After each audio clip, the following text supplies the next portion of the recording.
Thank you very much for coming to this Lunch and Learn. This is the first of what we know will be a series of informational programs. The first one is going to look at a topic that is extraordinarily important. It's important to me personally as a survivor of breast cancer, but it's important, I think, to our whole community. We need to understand breast health. We need to understand the resources that are there when we get the diagnosis we don't want to hear. And we need to understand that it's not a death knell at all.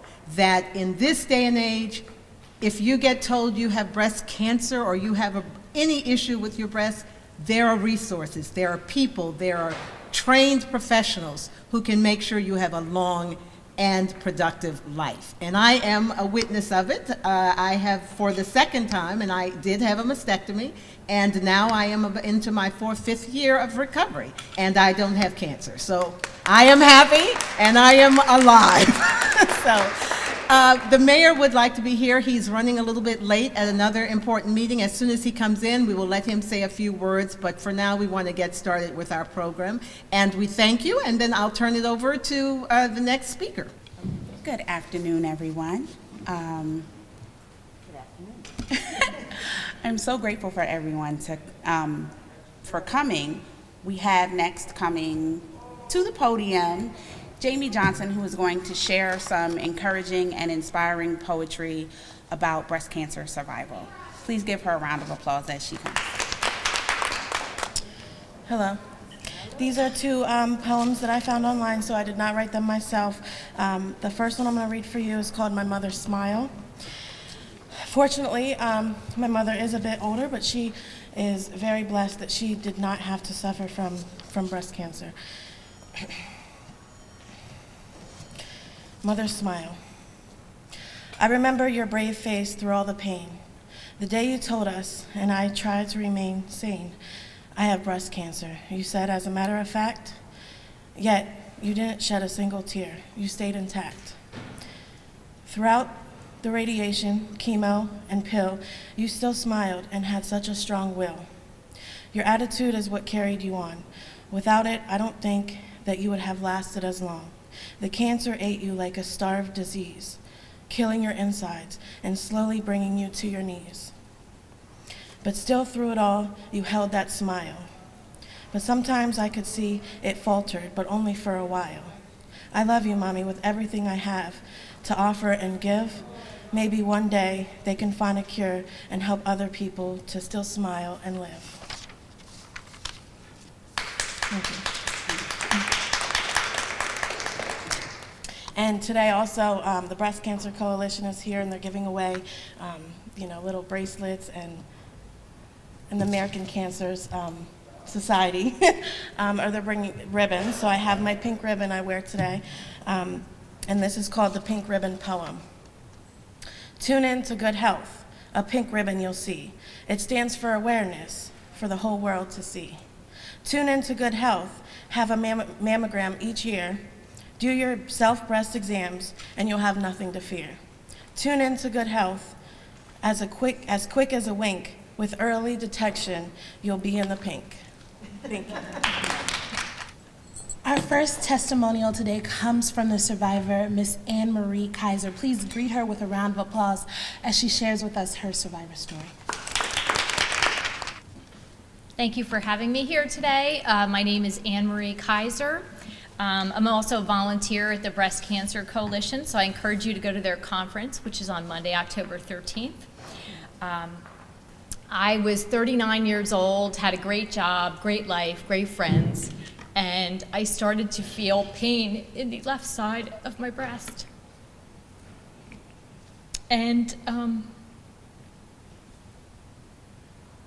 you think it's pulling a muscle at the gym, and you think it's nothing, you think it's stress.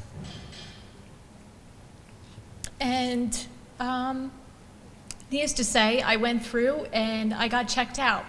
And I went to my family doctor, and my family doctor said, it's too much caffeine, you have a stressful job, and you have nothing to worry about, there's no lump. I had never had a mammogram because I was 39. So about a week later, I was at a friend's 40th birthday party, and I thought, something's not right. There's a pain here, it's not going away. I don't think it's that I overdid the machine at the gym. I think something's wrong. So I went to the doctor and I said I would like a mammogram. And I got the mammogram and they said, Ms. Kaiser, we have to redo the right side. And I said, no, it's the left. And they said, how do you know that? And I said, because I know something's wrong.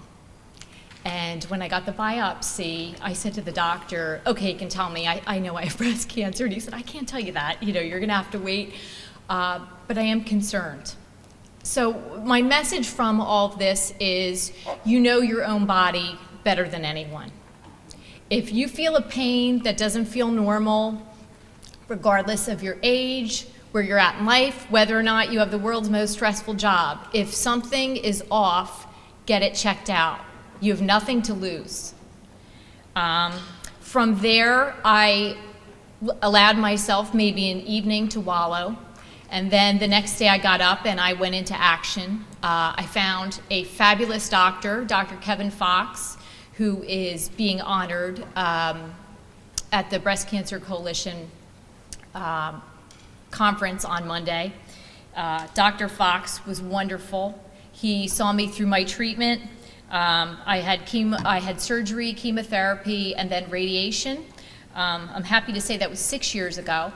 And I'm in fine health now. I work out on a regular basis. I still have a stressful job, but somehow everything is a little brighter after having had that experience.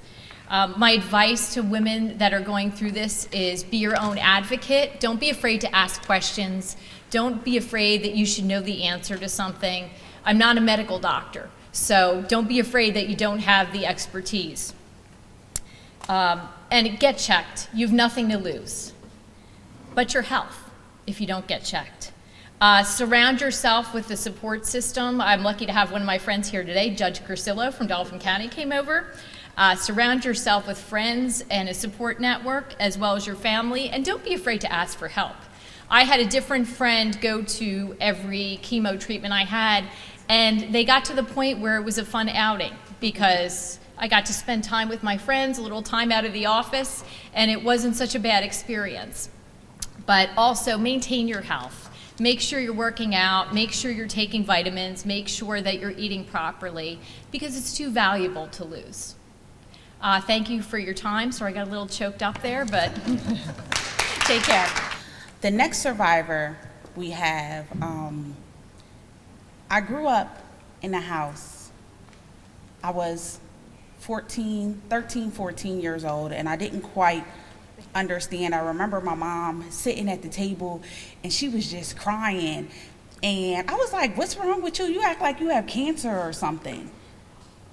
And that's really what the problem was, and I didn't understand. I was too young to understand what she was going through or her experience or how much it took away from her, but she was still able to cook us dinner every night and still attend the things I needed her to attend, and my brother's baseball games and wrestling matches, and she never missed a beat.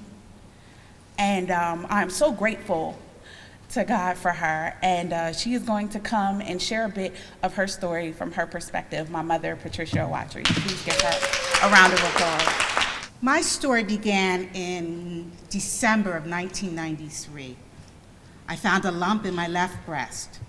I was a little surprised. You see, I was only 38, a wife and a mother of 3 very busy kids. Also, I was a bank manager. In essence, I didn't have time to be sick. The next day, I called the doctor and arranged for the exam. Well, they couldn't find it, the lump. I knew it was there, so I insisted that they look further. It's important to be an advocate for yourself. An ultrasound was ordered and a lump was located in my left breast. Fortunately, I did have a great surgeon, Dr. Paul Creary, and he performed the biopsy and later the lumpectomy. My family was there for me, especially my mom, who took me to most of my appointments. And she nursed me through the difficult times. It's important to keep your family involved. But if you remember, I told you I was a bank manager. I didn't have time to be sick. So you know what I did?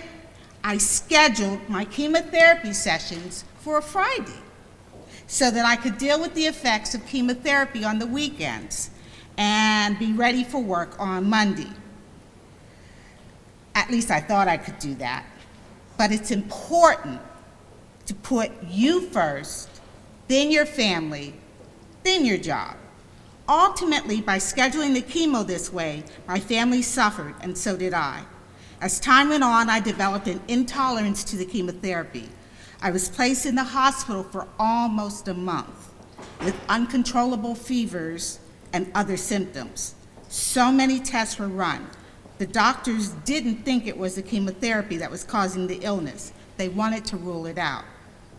But after ruling out everything from tuberculosis to the flu, they determined that the chemotherapy was the problem and it was stopped. That was June of 1994. Radiation was administered in the fall. I scheduled these appointments early in the morning, right before work. The radiation wasn't the most pleasant, but if anyone asked me how I was feeling, my canned response was, "I'm fine." I wasn't fine, but I would try to hide it. You see, I still hadn't learned. I was ignoring me. What I'm trying to tell you is this. First of all, be an advocate for yourself. Keep your family involved. Put yourself first. It's now 21 years later, and I can say, thank God, I am a breast cancer survivor. Your health, both mentally and physically, are important. And if you don't advocate for yourself, who will? If you don't involve your family because they're going through it too, who will? Jobs will come and go, but there is only one you. Take care of yourself. Thank you. You know, I wanted to share some things too. You've heard several stories. And someone told me, I remember, that each woman's journey through breast cancer is different. Some of us did not have to take chemotherapy. Some of us had to take radiation. Some of us are on medications to make sure that the cancer doesn't return. Some of us, have our activities restricted. Some of us don't. So each woman's journey is really going to be different. But the one message I think that we're all hoping to leave with you is that there is hope, there is treatment. As you've heard, take care of yourself. I think having a positive attitude goes a long way. I will not be defeated by breast cancer. Something worse than that is going to have to lay me down. And I think that's the attitude that we all have to have. So I thank you. I thank our sponsors. I don't know if any one of the sponsors wants to come up and have a few words, but I would offer them this opportunity to do so right now. We would now like to welcome Dolores Mongaro from the Pennsylvania Breast Cancer Coalition to have a few words. I'd like to thank the mayor's office and Madonna in particular for inviting us to be here today. When I was invited to speak here, one of the things they asked was that we mention statistics. And I find a lot of statistics really hard to wrap my mind around. If you tell me how many cases there are throughout the year, I can't put that into context. But I will tell you one that I can understand. In Pennsylvania today, 37 women will hear the news that they have breast cancer for the first time today. Just like 37 women heard that yesterday, and 37 more will hear it tomorrow. That's the average. That I can wrap my mind around. 37 Pennsylvania women learning today that they have breast cancer. Now here's the good news for them. There are wonderful resources available. I don't know if you know, people talk about early detection, and if you're here and interested in the topic, you probably already know to pay attention to your bodies to get that annual mammogram. One thing you might not know, and we recently had legislation passed about this, the Pennsylvania Breast Cancer Coalition just passed into law the Dense Breast Notification Act, and I see some heads nodding and smiling at me. It came to our attention that women with dense breasts don't know that they have dense breasts. Why would you know that? The mammographer knows it. But people weren't being told. They didn't have the information. And here's why that's important. If the makeup of your breast is dense, the dense tissue shows up on the mammogram as white. And guess what else shows up as white? A tumor. And so the tumor is masked by the makeup of the breast. So if a woman has dense breasts, she might want to have additional tests beyond the mammogram, because we were hearing from women who had a good mammogram, congratulations, everything's great, see you next year, and 3 months later they're diagnosed with stage 4 breast cancer because it wasn't found. So with this new legislation, when she goes to get her mammogram, if she has dense breasts, they're required to tell her and to say, you might want to have additional tests. You might want to have an ultrasound or an MRI to make sure that you're safe. And you know, last week I went to my hairdresser and I sat down in the chair and she said, I had my mammogram this morning. They told me I had dense breasts. Well, I've been having mammograms for the past 10 years. My breasts didn't just get dense, did they? I said, no, they didn't. But now they have to tell you. And so we had that conversation while she did this magic. Some of the other things you may have noticed if you drove in over at the Hilton, the giant PA Breast Cancer Coalition banner, because our conference is there this Monday. You all have a flyer on your seat. I've been told to make sure that everyone here knows if you or anyone you know would want to come to the conference, but the cost of registration is an issue, we have scholarships available.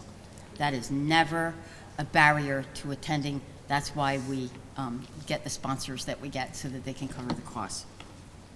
Quickly, I want to tell you some of the things the PA Breast Cancer Coalition does for those women, because we know the key is a cure.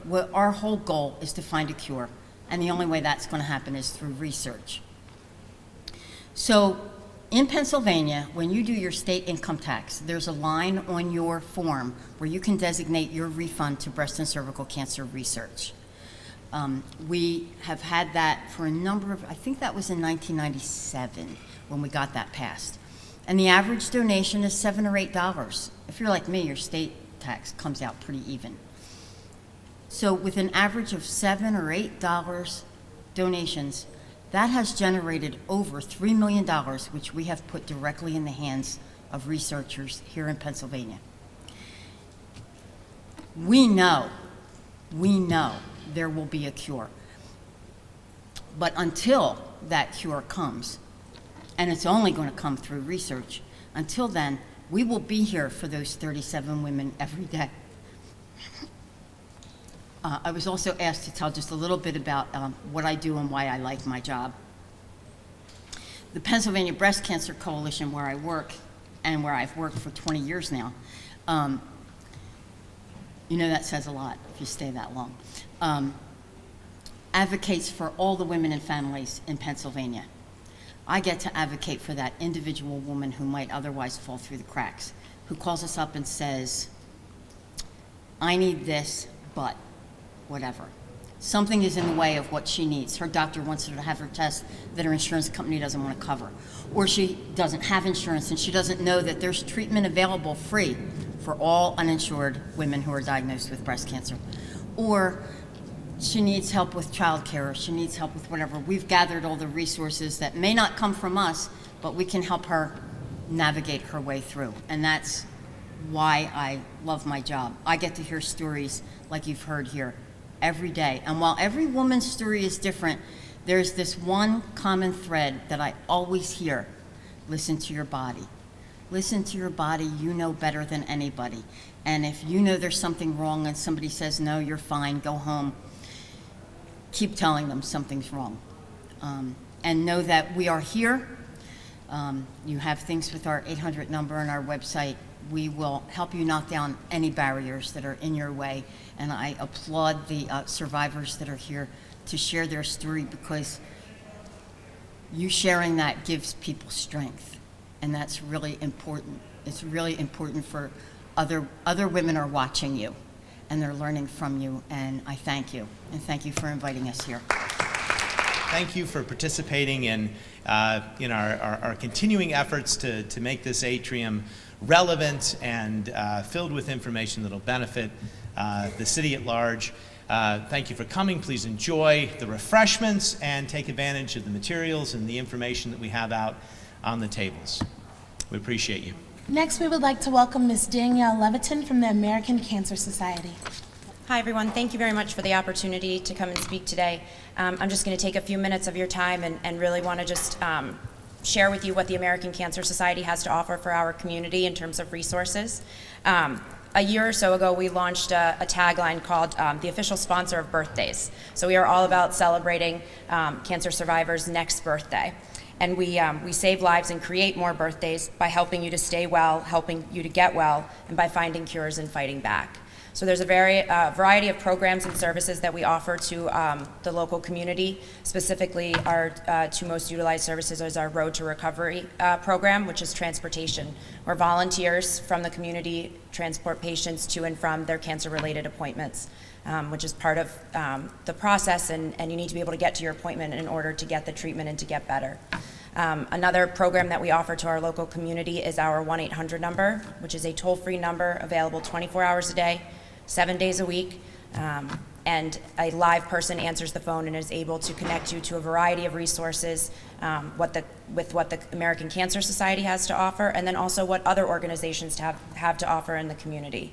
And I've heard from, just as everybody here says here, about hearing from various survivors, and from what I've heard, when they're in their appointment and after you hear the words, "you have cancer," everything after that is just white noise. Your life is completely changed. And then at 2 o'clock in the morning, you wake up and all of a sudden you have a question. You can call that 1-800 number and speak to a live person who will point you in the right direction and help you get the information that you need. So one of the ways that we fund all of these programs and services, in addition to our nationally recognized research program, is through events like the Making Strides Against Breast Cancer Walk, which is taking place next Saturday, October 18th, right over on City Island. So I encourage everyone to come and walk and celebrate our survivors that will be there. We're anticipating over 600 survivors to come and walk around City Island, and we have special gifts for them. So if everybody wants to take a look at the website, it's makingstrideswalk.org/Harrisburg. There's no registration fee, which makes it really nice, and we just look for people to come and bring a group of friends and raise some money so that we can end this disease. Thank you. And because it is so important to give people their flowers while they are still here, we would like Ms. Joyce Davis and my mother, Patricia Watry, to please come up here. We have something for you, just as a thank you for sharing your story and inspiring and uplifting others with your words. Thank you. Thank you again, everyone, for coming out and taking time out of your day, to the PA Breast Cancer Coalition, to the American Cancer Society. Thank you so much for coming. Please join us October the 23rd for our next Lunch and Learn, where the topic will be domestic violence. We will have the YWCA here. Please come out and take a little time to be informed. Thank you. Thank you.